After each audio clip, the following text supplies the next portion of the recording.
Chapter 28, Section 3, Fascism in Italy. How and why did fascism rise in Italy? Describe how conditions in Italy favored the rise of Mussolini. Understand the values and goals of fascist ideology, and then compare fascism and communism. So Mussolini's rise to power. One of the things that happens is in the lead up to World War I, the Allies promise Italy some land that belonged to the Austro-Hungarian Empire. So mostly right along this region here is the land that they were promised. So if you join us, and when the war is over, we'll make sure you get a nice little hunk or slice of land that once belonged to Austria-Hungary. The problem is, once we get into the Paris Peace Conference, the Allies totally blow Italy off, and they never give them the land that they were promised. And that is going to sting, and it's going to make Italians mad, and it's going to add some fuel to the fire.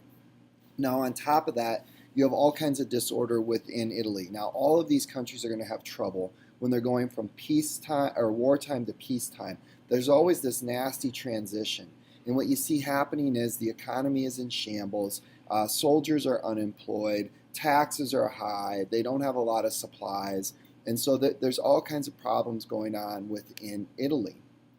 And Mussolini is going to take advantage of all of this. He was once a socialist, however, the war kind of churns him into an intense nationalist.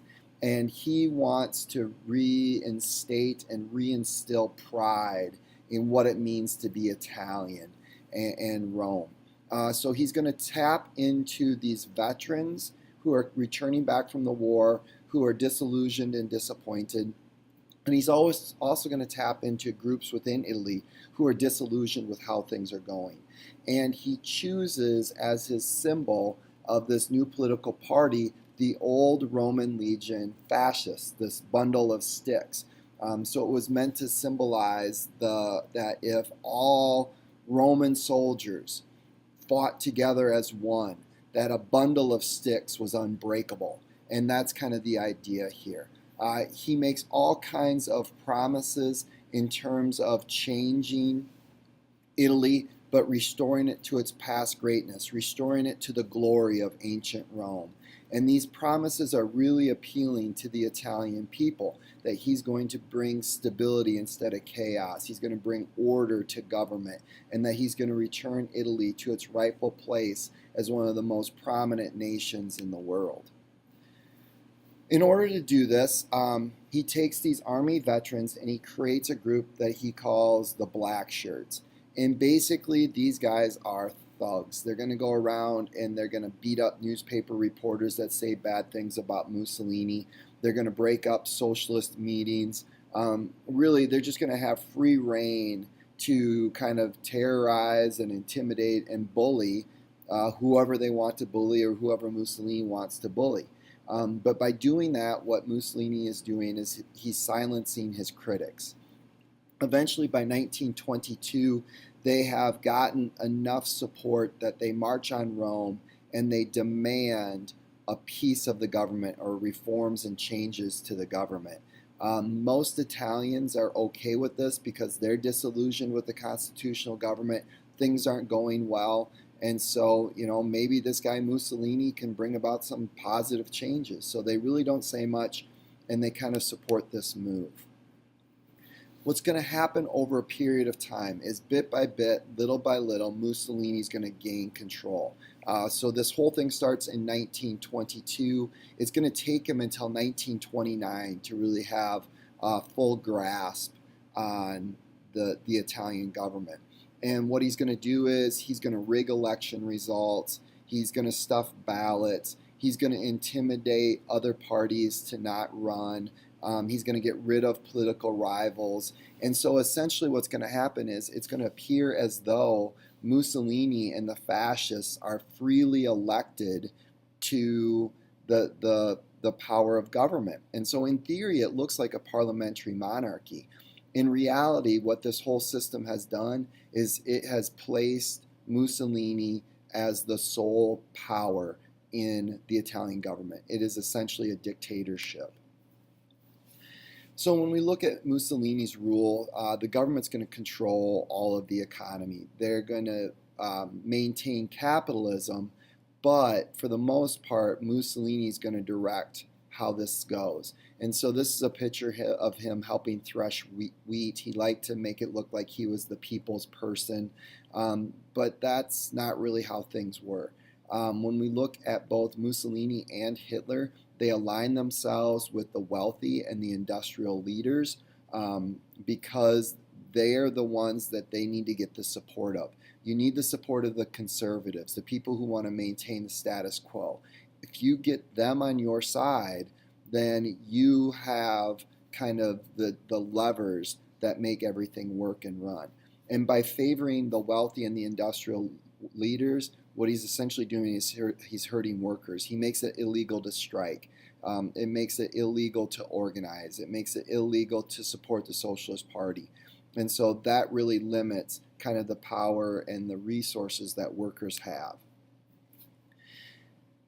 The other thing about Mussolini's rule is that the loyalty is to the state and, more importantly, to Mussolini. That is the single most important part.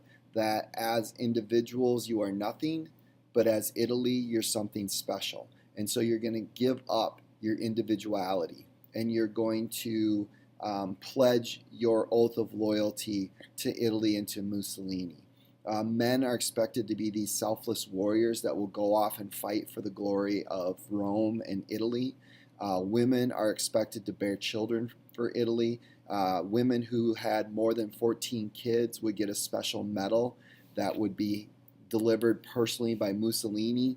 And children are supposed to be turned into mindless robots. They're going to get brainwashed as fascist youth very early on to give up their identity, to give their loyalty to Mussolini and the state, to really buy into this idea that I, as an individual, am worthless, but as part of Italy, I am part of that unbreakable sticks.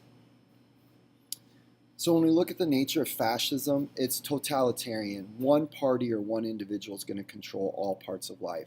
In this case, Mussolini and the Fascist Party are going to control the economy, the government, society, culture, you name it, they're going to be the ones who are going to dictate what's going to happen. When we look at today's definition of fascism, it's basically any centralized authoritarian government that is not communist.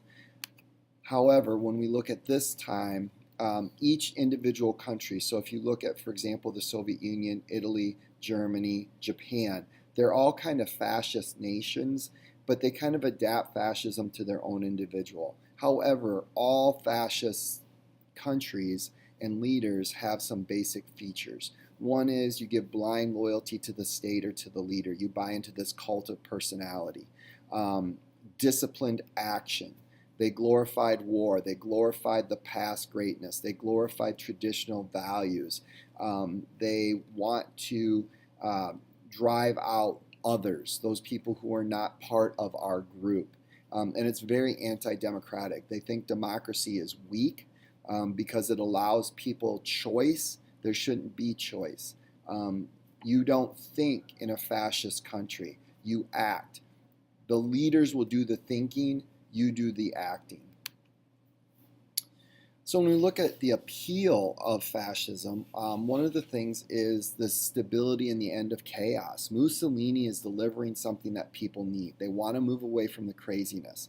And so they're willing to sacrifice some things for that stability. The other thing is Mussolini is projecting this power and this confidence. He's using propaganda to brainwash people and really to develop this kind of worship of person that he wants. And we're going to see the same thing with Italy. When we look at how the outside world views Mussolini, initially they think he's a pretty decent guy. He got the trains in Italy to run on time. And that was something that was not common. The trains were notorious for being late or early or showing up whenever they felt like it.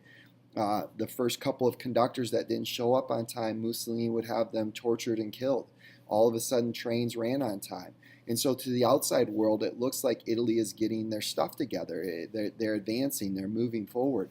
It isn't until much later on that they realize, uh-oh, Mussolini's kind of a bad dude.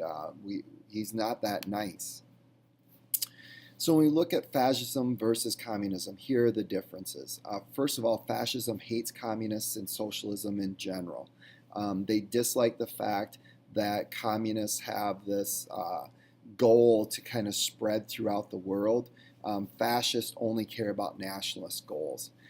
Fascists ally with conservatives. They ally themselves with the wealthy. They ally themselves with the powerful. When we compare that to communism, communism has an international goal of spreading communism and socialism across the world. They want a classless society. You don't want people who are high ups and lower downs.